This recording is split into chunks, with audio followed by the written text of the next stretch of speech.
Canadian town mourns after Humboldt Broncos bus c.rash that left 15 d.ead.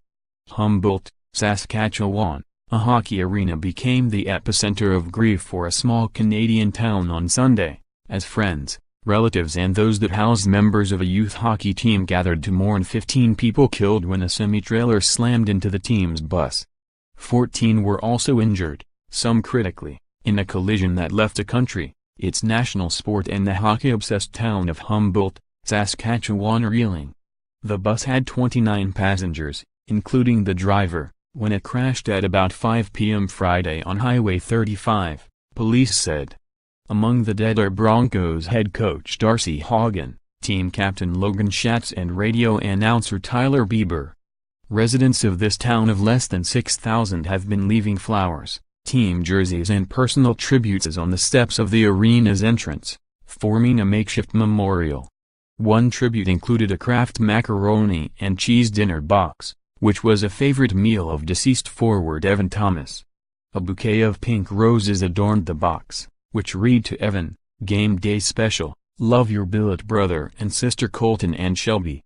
More, hockey community mourns tragic Humboldt Broncos junior team bus crash that killed 15. While most of the players were from elsewhere in Western Canada, they were put up by families in the small town of Humboldt. Billeting families are a large part of junior hockey, with players spending years with host families. Dennis Locke, his wife and 3 young children came to the arena to hang posters of forward Jackson Joseph, who is the son of former NHL player Chris Joseph. The Locke family housed Joseph and treated him like a son.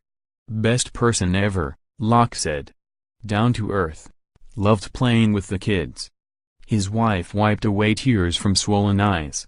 Forward Logan Hunter and defenseman Stephen Wack, Adam Harold and Xavier LaBelle were also among the dead, according to family members and others. Assistant coach Mark Cross, bus driver Glendo Erkson and stats keeper Brody Hines, who was 18, were also killed. Harold, who would have turned 17 on Thursday, played for the Regina Pat Canadians hockey team until just weeks ago, but was sent to join the Broncos for their playoff round when the Pat Canadians season wrapped up, said John Smith, the Pat Canadians manager. The names of all the dead and injured have not been released by police. Norman Maddock, a longtime season ticket holder, said his neighbor housed player Morgan Gobale. The defenseman was severely injured and remains in serious but stable condition, Maddock said. He said players become part of the community fabric, doing volunteer work or serving in restaurants. 3 players who billeted by the same family all died in the crash, he added. They lost them all, Maddock said. The Broncos are a close-knit team who dyed their hair blonde for the playoffs.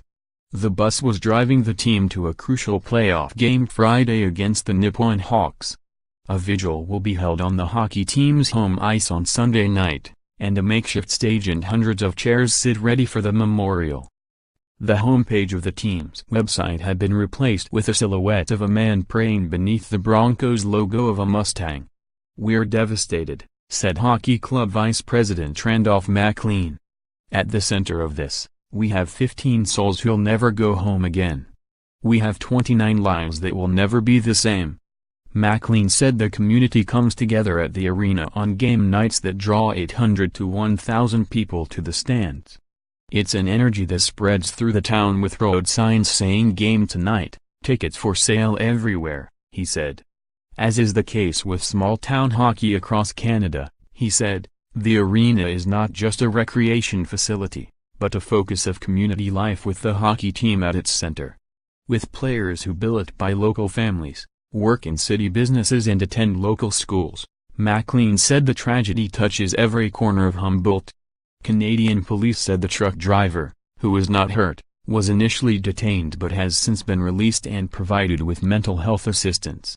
Royal Canadian Mounted Police Assistant Commissioner Curtis Zablodski said it's too early to state a cause for the crash.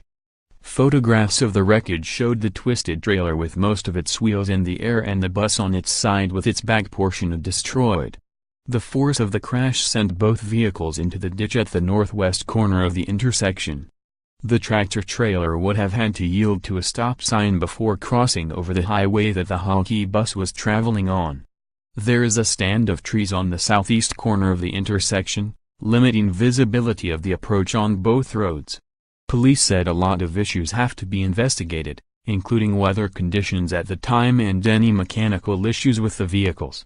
Athletes and teams in a variety of sports have been paying tribute to the team, with some wearing Broncos on their caps or shoes and others sporting the word across their backs. The tragedy brought to mind an accident in 1986, when the Swift Current Broncos team bus slid off an icy highway and crashed in late December, killing 4 players.